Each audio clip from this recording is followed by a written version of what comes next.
It's Fish Conservation Week, and the governments of the Philippines and United States have teamed up to promote fisheries management and marine biodiversity conservation. And to tell us more about this, we've got with us this morning USAID Fish Right Chief of Party, Nygiel Armada, and Rebeca Andong, the Senior Program Manager of Sustainable Fisheries Partnership. Good morning. Good morning. Good morning. It's great to have you both here.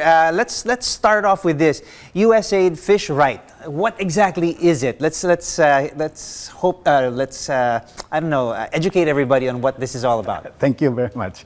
So USAID Fish Right program is one of the latest iteration of a long-running USAID support in the Philippines. Okay. It started in the early 2000s. And initially, those programs focused on managing the habitats, the coral reef, the mangroves, and the seagrasses. Then get into the managing of fish.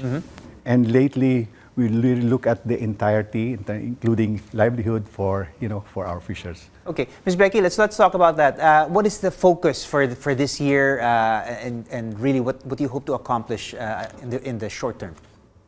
Well, as part of the USAID Fish Right program, our part as a consortium partner of this program is to develop a bio-engagement program. It's engaging the markets for sustainable fisheries management. Right.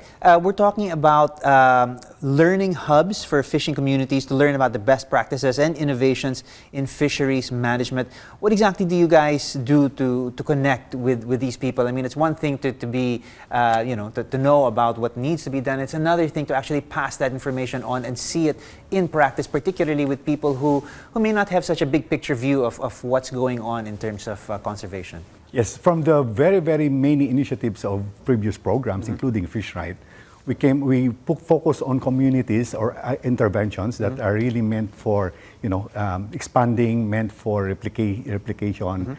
And with this, we really have worked with communities directly to make this replication happen. Right. And also, of course, with partners with NGAs and other NGOs to focus on the communities. Okay, what's been the reaction from these communities when they learn about what needs to be done, how fragile these ecosystems and biodiversity ecosystems really are, and the role that they play, that the communities play in making sure that we preserve and conserve it for them, because they ultimately, and us, well, we all obviously play a role here, but they are the ones most directly affected by their practices and how they can be stewards of the environments and areas where they work. So looking at it from previous years, of course there was reluctance initially, because when you do marine protected areas, you prevent people from fishing in those protected areas. Right. But as they learned, and through the process of working together with them, monitoring, they learned the benefits of these marine protected areas. Okay. So it's really about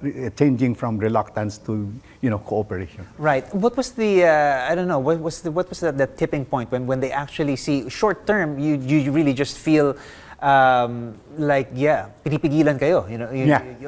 You can't fish as much as you want to. There's such a thing as overfishing. There is such a thing as poor practices as far as fishing goes. And we've seen it in large-scale fishing where there's a lot of coral reef damage, and we all know that that's really the habitat of the fishes. How do we then educate people that there is a role to play, and destructive practices is really what we're fighting here? The key really is monitoring with them. Yeah. Learning and together how to measure these changes in your habitat, changes in the fisheries itself.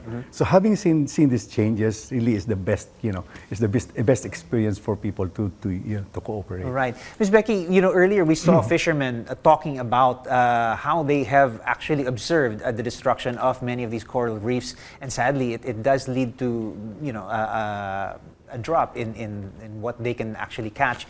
What is the effect? When you say coral reefs are being destroyed, there is sort of the practice of destructive fishing methods. What's the ultimate effect of this kind of long-term effects? Yeah, of course. If the habitats of the fish is destroyed, ultimately the fish will be depleted as well. They will be gone if they don't have the habitat. Right. These habitats take quite a while to actually grow and become places where fishes actually breed.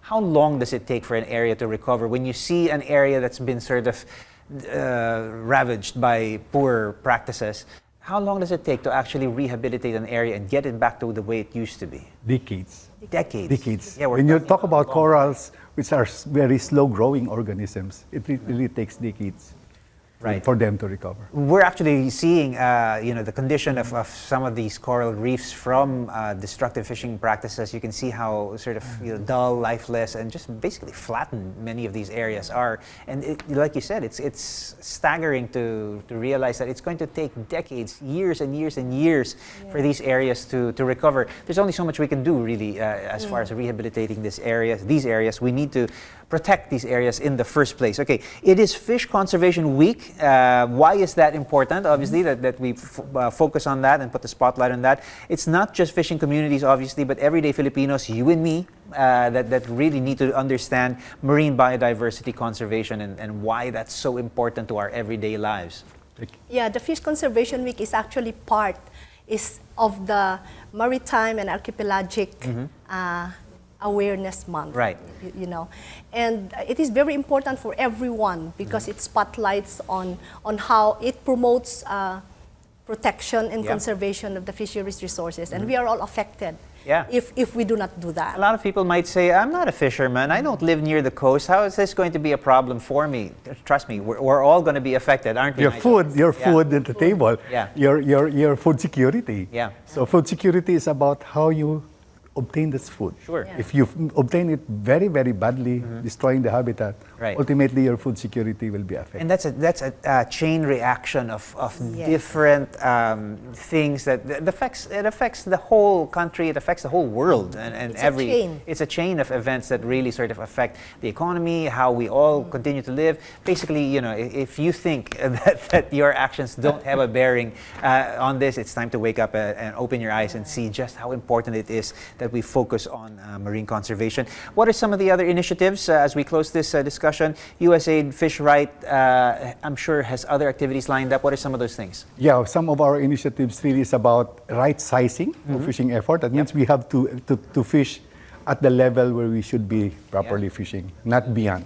Right, and really be practicing far more proper fishing techniques. And of course, we are promoting the responsible seafood sourcing. It is actually a strategy and a tool wherein we provide seafood businesses an opportunity to take part in really, addressing adverse impacts of fishing. Right. So it's transparent and sustainable way of fishing along the supply chain. Right. I think the first thing we need to do is really educate ourselves on what, where we are now, what we need to do, and how we can conserve everything in this whole chain of ecology that we really that supports all of us here on this planet.